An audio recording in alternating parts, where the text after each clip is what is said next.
Tamke tuji shajiri sanchong yinche mata tuji ponchong pa seje lombo dawe jibe shaje jalbe jabla ke sansa yagara penchin pola karenche penma lenchong ke lan denchong me tata lon simbe kanon Orjin Rinpoche la ke sansa shibzan ka lan jenra jenkor jenze po tang dirze ling la jarwe tenpa kong la sanze pe kajyo Rinpoche la ke sansa jime wasa tuje jenkor de manche shibzan po che ta Tamjin Chimba Kumjin Chuje Nyamin Dragon Renjin Sansa Romi Chuje Yenja Porana Dusum Sanje Kunjan Ho Rasen Chukong Son Tont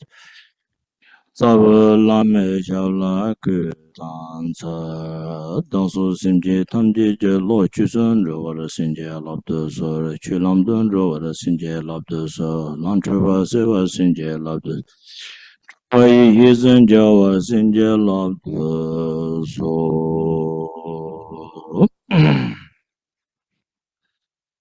Nangka Nyampe Simjin Tamje Nudo Lana Me Pa Yangda Pa Zubo Sancho Rinpoche Jini Jang Tobar Sa De Chide Tene Sanje So please cultivate a motivation of bodhicitta. I'm thinking that may all sentient beings, limitless as space, attain the state of perfect and complete enlightenment.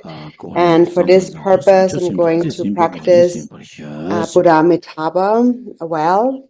And also for this purpose, I'm going to listen to the teachings on the 6 Bardos, and then we'll engage in its practice.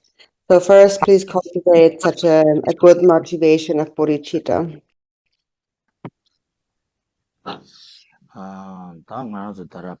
So we spoke about the Bardo of living, the Bardo of dreaming, and the Bardo of meditation, and the Bardo of dying.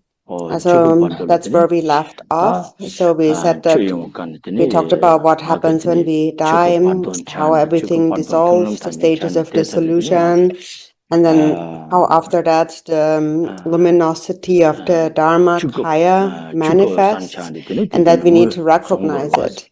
If you recognize it, that, for example, if you have practiced and if you have learned and reflected in your lifetime in the Bardo of living, then you may recognize the luminosity of the Dharmakaya during the Bardo of dying. And in that Bardo, if you recognize the luminosity, you become liberated. If you do not recognize it, you're not liberated, and you continue on to the next Bardo, the Bardo of Dharma-tam. And in the Bardo of Dharma-tam, the 100 peaceful and wrathful deities, one by one, manifest.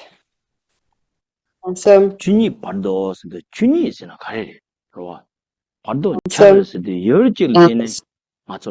when we say that the Bardo of Dharma-tam dawns upon you, or like, so it's not like it's something's coming to you, like an object sort of coming from the outside to you and then appearing to you. So it's not like that actually, but it's actually coming from within you, from within yourself. And so first of all, when you in the Bardo of dying, when you recognize, when you come to this fundamental nature of the mind, and you recognize this luminosity of the Dharmakaya, then you're already liberated. If you do not recognize, you move on to the Bardo of Dharma-tam. That is because you have not recognized the nature of the mind. And so what then appears in the Bardo of Dharma-tam, so Dharma-ta itself is the innate nature. So what then appears is actually the natural expression, or kind of like the natural energy or expression of your own nature. And as the natural expression of the natural energy coming from your own nature, the peaceful and the wrathful deity. And so in this lifetime, if you have practiced any Yidam deity, either peaceful or wrathful Yidam deity, and if you have received empowerment and teachings, and you have practiced the generation of the deity and the completion of the deity, you've visualized the deity, so you familiarized yourself with the practice of the deity, then you will recognize those appearing deities as the deity. And so what you recognize when you recognize as the deity ideally is that it is the natural reflection or the expression of your true nature of Dharmata. And so that comes from having familiarized yourself with the deity in your lifetime. And this recognition is called attaining enlightenment in the Sambhogakaya in the Bardo. So before that, if you recognize the luminosity of the Dharmakaya after the Bardo of dying, so that's called attaining enlightenment in the Dharmakaya in the Bardo. But if you don't recognize that, you go on to the Sambhogakaya form, where then the peaceful and wrathful deities manifest. And so if you have familiarized yourself, you may recognize. But if you're someone who hasn't really practiced the deity all too much, haven't really familiarized yourself, you don't really know too much about it, so you have basically not really practiced too much. Or if you are someone who basically has never heard about the deity, who has never received an empowerment or any teaching, has never heard about the deity, then in those cases, you will be afraid, even if it's the peaceful deity, whether it's the peaceful or the wrathful deity, you will be afraid and you will try to escape. And so actually what appears to you is the light of the 5 primordial wisdoms of those different Buddhas. But the light of wisdom is extremely bright, and it has many rays, like beams and rays coming from it, just like the sun. Really, the sun, naturally, the sun gives off these beams and light rays, and it's also very intense. So you will experience an intensity of sounds and rays and blinding light, and that will cause you to be afraid if you have not familiarized enough, and then you want to run away. So you basically don't recognize it as the energy coming from Dharmata, the expression of Dharmata. So there's actually an incredible fear, an incredible terror or panic that arises at that time. So now, reflecting on our life, we have found a precious human body, and we have met the Dharma, and we have received Vajrayana empowerment even. And it's at that point where we then may realize how precious, how fortunate we actually have been. This is kind of the point where it shows how fortunate we have been to have met with those things. And so we have anyone who dies, even if they have never met the Dharma at all, even if they've never heard about the Dharma, that Bardo will still appear to them. It appears to everyone. But as precious human beings, we have also had the fortune to encounter the Dharma, and in particular, the Vajrayana secret mantra practice. And if we practice it, then we actually have an opportunity of liberation at this point. So there's 2 ways of recognizing this natural expression of Dharmata at this point. So there's basically 2 avenues of liberation. And the first one, which is slightly inferior is we will still be liberated is when you recognize the deity. So the deity appears, but it's sort of appears dualistic in a way. So you see the deity and you recognize, oh, that's the deity. You recognize that there's a deity to come and escort you. So it's coming for you. So then you won't be afraid and you're liberated. Or ideally, you actually recognize that this is nothing separate from me. This is the reflection and a projection of my own innate Buddha nature. It's the kind of the potency of my own Buddha nature, or the kind of like the self, like kind of this natural expression of my Buddha nature. So that's the second way of recognizing. Tara Bardo ga la tamni chan de tene penna yeda tara chotho ga la So in the tamni chan Bardo de of dondi Dharmata, chan then the peaceful and the wrathful deities manifest. And so they all are nothing but the natural expression of your own awareness, or we say the natural expression of Dharma, same thing. So it's just whether or not you recognize it. And so how can we recognize it then? So we have received many teachings from different lamas, in particular from His Eminence Dorzin Rinpoche, who, for example, always teaches about the Samantabhadra prayer. And the way it is explained in the Samantabhadra prayer is really connected to these teachings on the peaceful and the wrathful deities appearing in the Bardo. It's really important that you reach this Samantabhadra prayer and that you read it and that you listen to it and that you really keep the meaning of it in mind, so that you really have a real certainty about it in your mind, and it's really present in your mind. Because if it is, then you can also recognize those Bardo later on. In the root verse, it says, now that so put down a few lines, now that I have reached this momentous, crucial point. So that's really the crucial point, so to speak. So that's the most important part here. So, because this point of the Bardo of Dharmata, when all of these deities appear, that is the crucial point, momentous, as it is the most meaningful. It's all about this point, and this is it, basically. This is the point where you have to remember the instructions from the guru.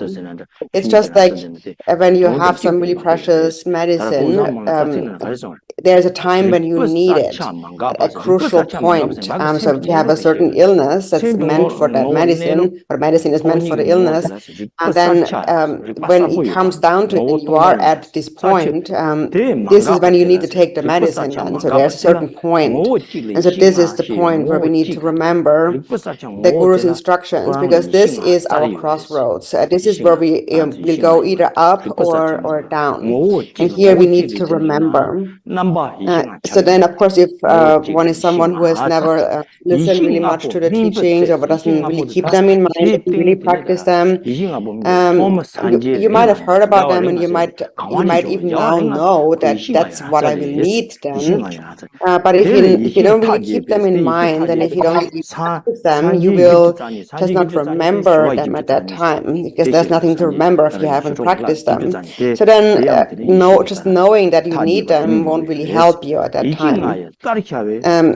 So Dorzin Rinpoche therefore always encourages us to read the Samantabhadra prayer, because it's something we can understand and keep in mind, and then also remember. So in the Samantabhadra prayer root verses, it speaks about how these Buddhas manifest in the Bardo. So it begins with that there is this unobstructed clarity of awareness. So first there is just this unobstructed clarity of awareness, and then from that, this awareness is one and in essence with the five wisdoms.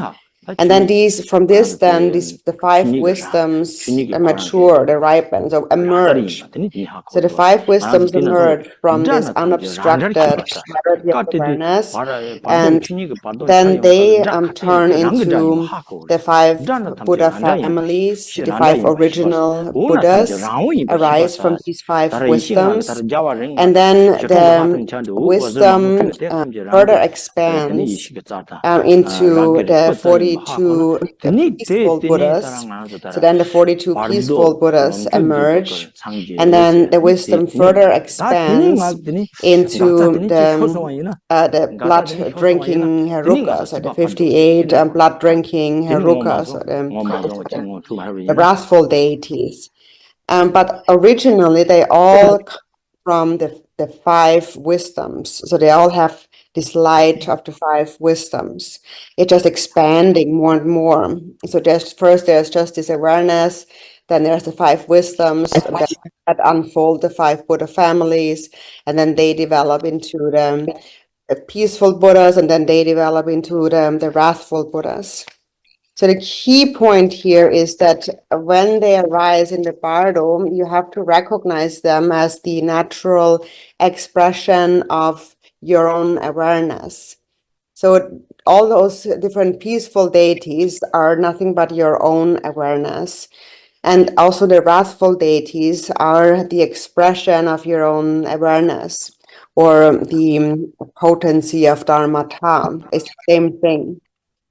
And so it is said that in the Bardo you will hear various sounds, but it is said, recognize that these sounds are the natural sound of Dharma, coming from yourself, so a self-projection. And the various lights and the rays and the beams, they all are your own self-projection, your own self-expression.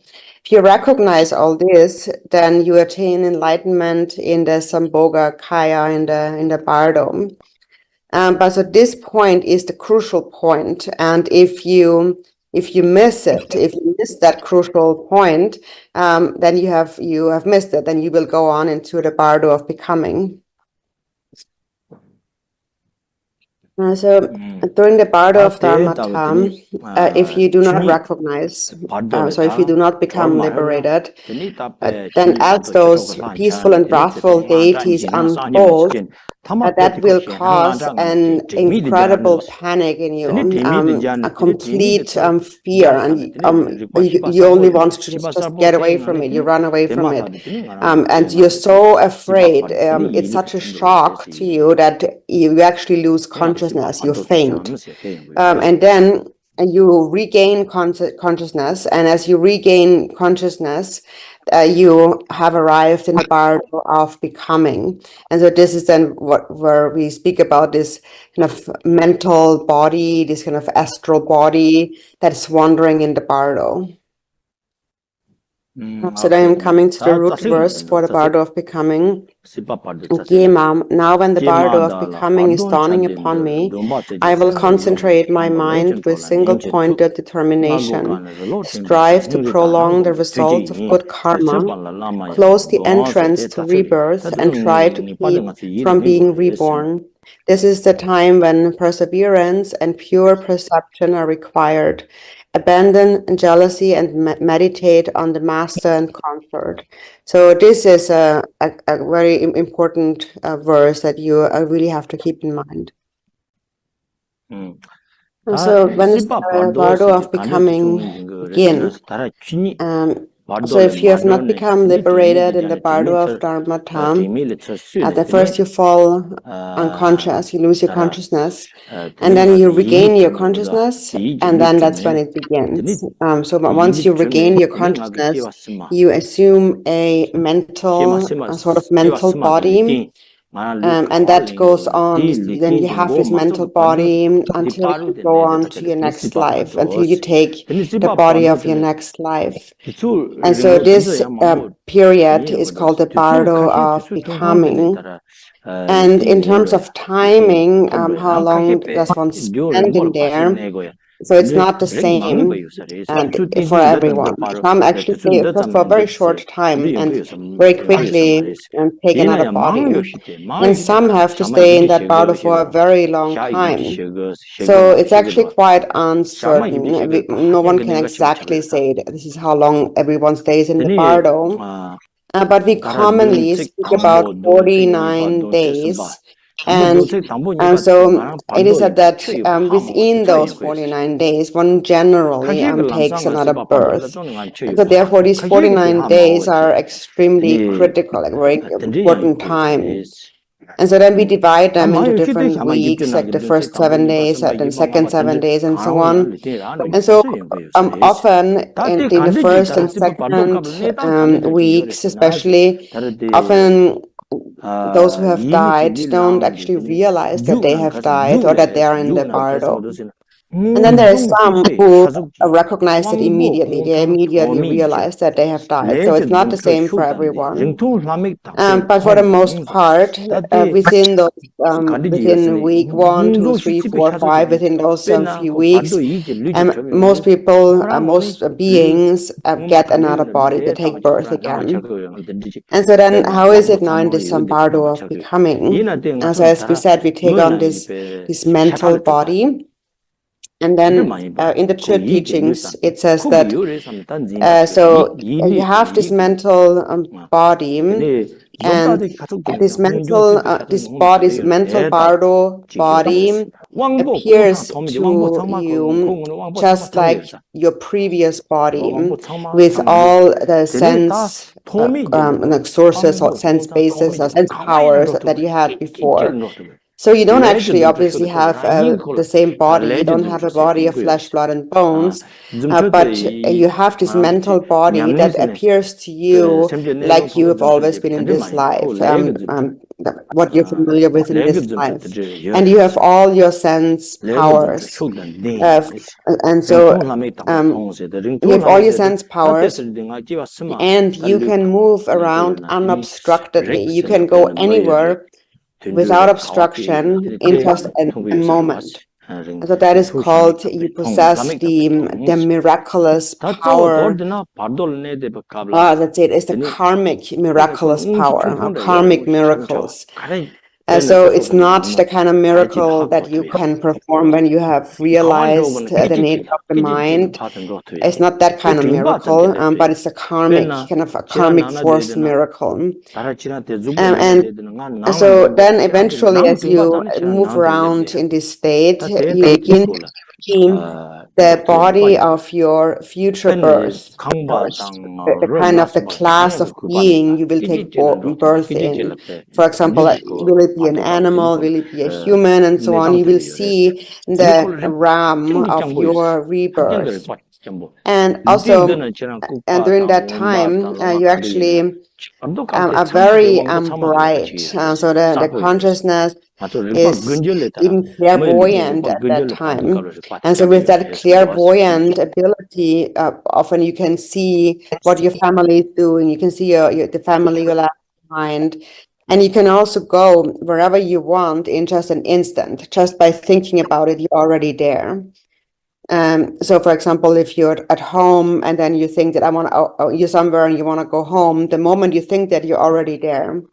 And there is no obstruction. There is no substance or house that obstructs you. You go anywhere in just a moment by just thinking about it. And the awareness is very bright. It is very intelligent. For example, in your lifetime, you may have had some limitations, maybe even if you were mute or deaf or had some other limitations of the senses. They're all gone in the Bardo. In the Bardo, you have all your senses complete. You actually experience the senses, and they're very clear. they're actually much more clear than usual. It is said that the Bardo consciousness is 9 times brighter than the ordinary, the human consciousness. So you experience tremendous fear in that Bardo of becoming. And so then eventually, as you have moved around in the Bardo of becoming, you will be brought into the presence of Yamantaka Dharma King. And so that will be sort of like your judgment day, where all your virtuous karmas and all your non-virtuous karmas are all laid bare. And then there will be a judgment made of where you need to go. Basically, it all depends on your karma. You will follow your karma and then take birth accordingly. And so there are those henchmen, those minions, those henchmen of the Bardo, and they are very fierce, and they take you and they drag you into the presence of the Dharma King Yamantaka. So that's how you get there. So then you come into the presence of Yamantaka Dharma King, and so that is then where he will take a good look at your merit and your evil karmas. So it's actually quite similar to going to court. You're going to a hearing at court, and so you are the defendant, and Yamantaka is the judge, and an ultimatum will be reached. So there will be a sentence, basically a decision made of where you will go. And so then how it manifests is that then there's this kind of signaling messengers that then appear from your own shoulder. So it is said from your right shoulder, all your virtues kind of karmas appear, so you can't hide anything basically, because he takes a look at you, and then from your right shoulder the different white beings appear, and they represent your good karma, your merit, and then all your evil deeds come out of your left shoulder in the form of like dark black beings. And so then they all assemble in the front of Yamantaka, and by looking at them, then he makes a decision. Then you have those beings appearing from your shoulders, right? So those beings are like your kind of like your attorneys. Like one of them for you, and one of them is against you, and so they kind of fight over your sentence. So first, the white ones come out and say that they say all the good, they tell Yamantaka all the good things you have done. They say like, he has done all these great things. He's done this and that kind of virtue, and he's had such a good heart and such a good intention. And then with his speech, he said all these wonderful things, and then he lists all those things you've ever said, all the good things. And then with his mind, he had all these positive, virtuous thoughts. So he's making a good case for you, and he's not leaving anything out. He's saying exactly every single thing that you've ever said or done, or even just thought. For example, saying that he will say that he has done so many prostrations, and he will give the exact number of prostrations you have done.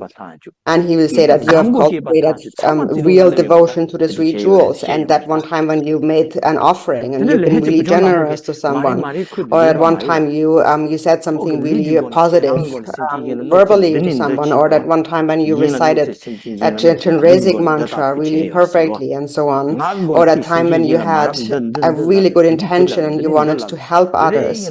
Every little thing, even the smallest thing that you've ever thought, even just thought of or said or have done, without missing any slight thing, everything is laid bare. Every single moment of love and compassion that you have ever had, even just a tiny moment of respect, he respected that person one time, or he said something nice, and so on. So then your advocate of virtue has made the case, but then the black attorney comes, the defender comes and says, no, don't listen to him. That's all not true. Not that great. He did all of these things as well. Actually, he caused a lot of harm to others. He did so many terrible things. And then he lists all the things you've done, all these times when you said something really rude to someone, this time when he just spoke really unkind to others, and he said this and he said that. Or in his mind, oh my goodness, he had all this jealousy all the time, and he was really competitive and also prideful. And then he actually did not respect his rituals that much. He actually looked down on them sometimes too. And especially he looked down on sentient beings. He didn't respect them at all. So he tells it all, every single negative word you've ever spoken. Or this is how he killed that ant, or he killed that ant, and this is what he did to this animal, that animal. So it just goes on and on. And then the virtue advocate steps back in and says that no, that is not fair. Actually, he tried to protect life too. He didn't just kill life. He tried to help beings and protect them. And he did really actually trust the three jewels. And for example, he was always spinning the prayer wheel all the time. It shows that he really has faith in the three jewels. And he knew about the benefits of mantra. That's why he recited it. And he really believed in karma and so on. So this is how the two of them, basically, they go back and forth in their argument. So then these advocates, the white and the black advocate, they also keeping kind of like a tally of all of those things that they are sharing. So it's kind of a list, and the list gets longer and longer and longer and longer and longer. So as the virtue advocate, the white one, lists all of those things, you see those lists of good things getting longer and longer and longer. And so as the list gets longer and longer, your confidence grows a little bit, and the fear goes away a little bit. But then once the black one starts presenting his list, and his list gets longer and longer and longer and longer, then all of a sudden you get a little bit more afraid again. And so finally, after all of the records all the lists have been presented to Yamantaka, then Yamantaka speaks. And he says, well, let's have a look at the mirror of karma. And he looks into the mirror of karma and sees a total display. It sounds a bit like a pie chart of your virtue and your non-virtue. So then you see kind of the summary of your virtue and your non-virtue in that mirror.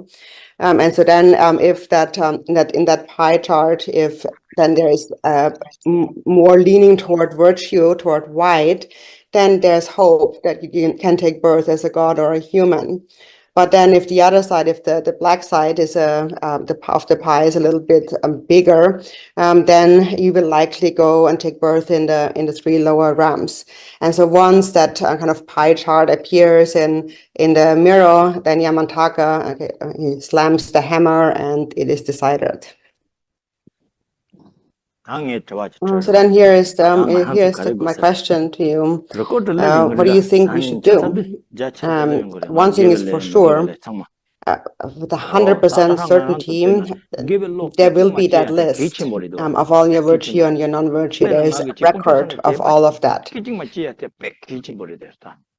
Is the case, it's extremely important to develop, give rise to a virtuous mind, even if just for a single short moment. To have devotion to the three jewels, even if it's just for a short moment, that's also important. Don't think it's just a short moment, it's not important. Even just one moment of love and compassion for sentient beings is very important. I don't think that all this is meaningless, it's just like a small thing. It's not, because it all adds up in the end. And even a small moment add some weight to your white pie chart.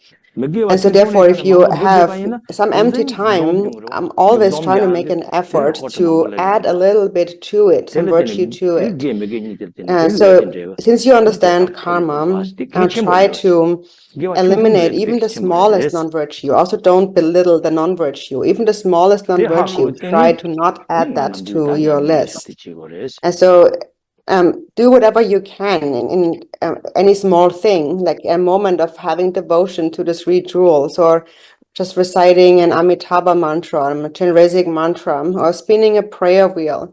Anything good that you do with body, speech, and mind, do it by all means. Do not just neglect it and think, oh, it's just a small thing, there's no point doing that. There is a point, and it's very important to add up these small moments of virtue, because later there will be this record, and small actions add up to a long record. So therefore, even if it's a small action, do it. And the same is with non-virtuous actions. Those negative things also add up, and they become many. They also become a long negative list. Therefore, it's really important to pay attention to that and practice even the smallest virtue. And so in this way, in your normal day-to-day practice, this is how you are able to strive. You have to strive in practice. So in the Bardo of becoming, we experience incredible fear. And however, if now there's still hope for liberation, if you recognize the confusion, then this is called attaining enlightenment in the Nirmana Kaya and the Bardo. So, for example, you may think that, you may remember that all appearances are the Nirmana Kaya, all the beings in the six realms are the Nirmana Kaya. If you think that, you become liberated. And even though things appear, you may recognize them to be the projection, the expression of your own mind. And if you recognize that, you become liberated in the Bardo Nirmana Kaya. You become liberated from all suffering. So actually, this is the real crucial point, really. This is your very last chance. If you lose this chance, if you miss this chance, then it's really over. This is really the crucial point, actually. Because now, but if you miss the Dharmakaya and the Bardo of dying, you still have some hope of liberation in the Sambhogakaya, during the Bardo of Dharmata. And even if you miss that, you still have some hope in the Bardo of becoming. But if you miss your chance in the Bardo of becoming, then you've missed your last chance, then there's no more other chance. And so in the Bardo of becoming, it's your chance to recognize that everything is confusion, it's not real, it's just my own mind. So that's why it's good to have this habit of thinking all appearances, all the six realms are pure, they are the Nirmana Kaya. Everything is just my own mind, it's just a projection of my own mind. If you can just understand that during that Bardo of becoming, you will become liberated. If you miss it, then you have missed it for good. Then you will take birth. And then you've missed your last chance. In the Manjushri Namasamgiti, it says that in an instant you're a Buddha, in the next moment you're a sentient being wandering in samsara. So that is about this crossroad, really. In one moment you may be a sentient being, the next moment you may be a perfect Buddha. So if you recognize that all of that is just my own projection, it's my own mind, you become liberated, just like that, in an instant. If you don't recognize it, you will take birth in another body in the six realms. So in the text, it says, in the root verse, it says, I will concentrate my mind with single-pointed determination and strive to prolong the results of good karma. And so you single-pointedly,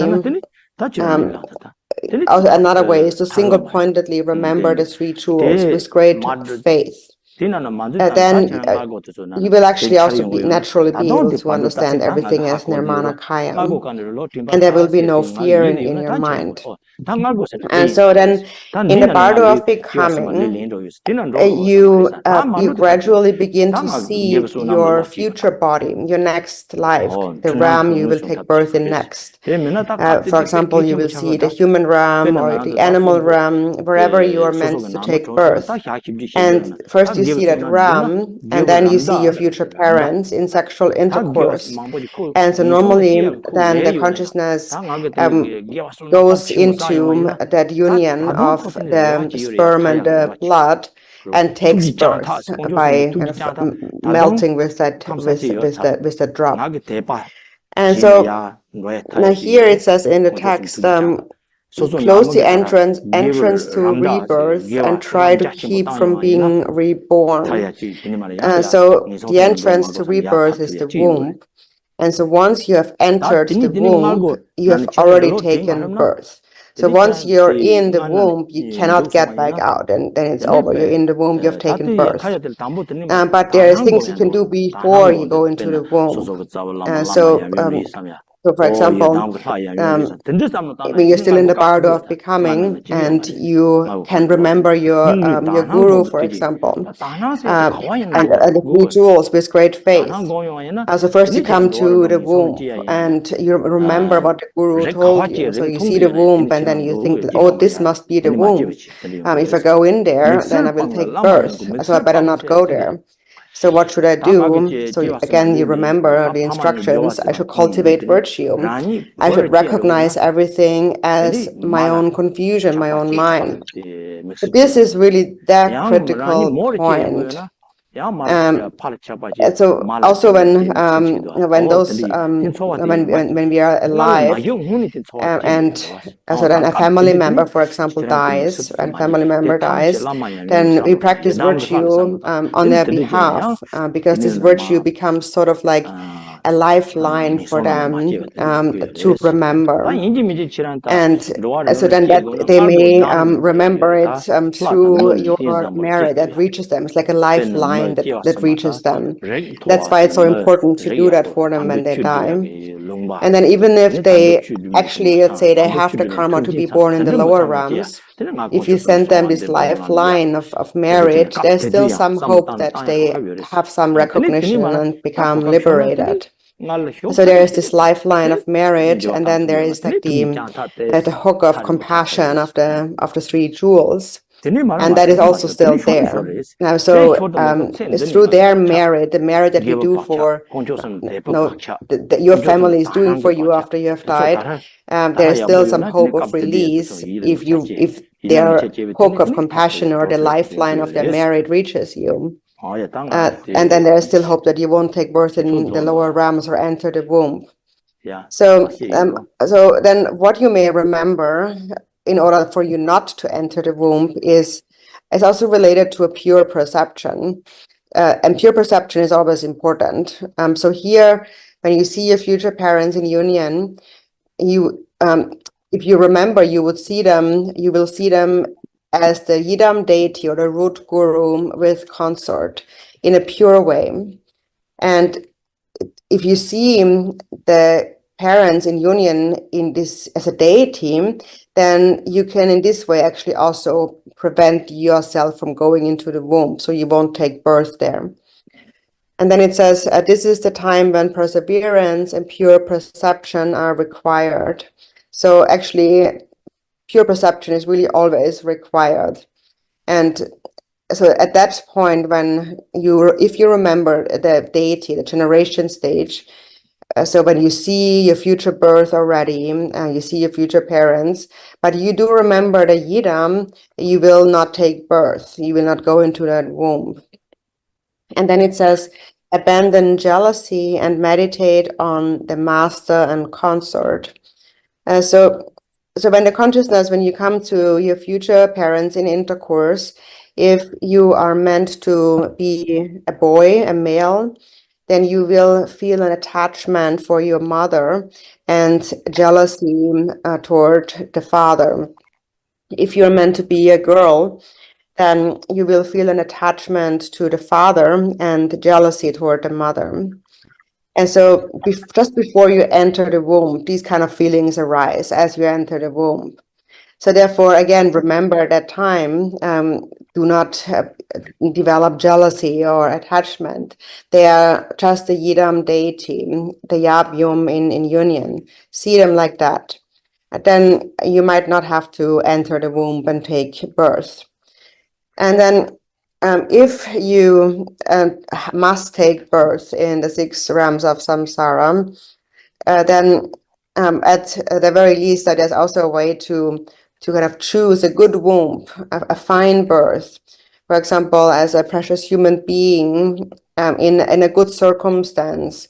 For example, a place where there is the Dharma has is present, and you have a good family who may even practices the Dharma, or where you have all the conditions for Dharma practice, a place where you can develop your faith and devotion to the 3 jewels.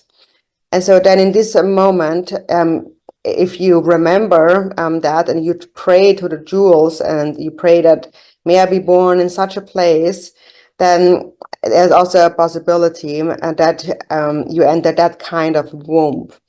But either way, once you have entered the womb, you have taken birth, and there is no way out again. So once you've entered the womb, you have missed the lifeline and the hook. So then the hook is far away, and you can't take it anymore. And so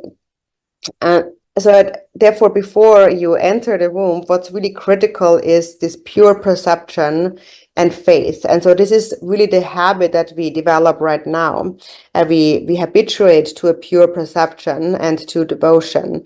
And if you do that now, then also later at this point, when you're about to enter the womb, through the force, the power of the habitual imprint, the tendency in your mind, you will remember that imprint at that time too, and you may become liberated. So then, in the last verse, then it says, Gema now, this one, with mind far off and no thought of impending death, performing the meaningless activities of this life, to return empty-handed now would be utterly deluded. Recognize what is needed, the sacred Dharma. Why not practice it now, at this very moment? The great accomplished gurus have said, if you do not keep in mind your master's instructions, are you not deceiving yourself? In essence, now that we have found a precious human body, do not spend your life in utter distraction, doing meaningless things. But think about practicing the Dharma and keep the essential instructions of the Guru in mind. Remember the instructions. And make sure that you do not deceive yourself when you leave this life, that we do not lose or leave empty-handed. So this completes the teachings on the 6 Bardos based on the root verses, the 6 Bardos by the Dertin Kamalingpa. And so for my own transmission lineage, I've received these instructions from many different lamas, but mainly the transmission and teachings I received from His Eminence Dorzin Rinpoche. And I do not know how to teach, how to say so much about this, how to teach so much about it. So if you felt that I've wasted your time, then I'm sorry for that. Chancho, Semcho, Rinpoche, Machi, Pana, Jije, Jiba, Nyamba, Meba, Kone, Konda, Bewa, Isho, Tumba, Lame, Sanje, Rinpoche, Joba, Lame, Tamjir, Rimba, Lame, Gendur, Rinpoche, Jane, Conjo, Sun, Lan, Chu, Bamba.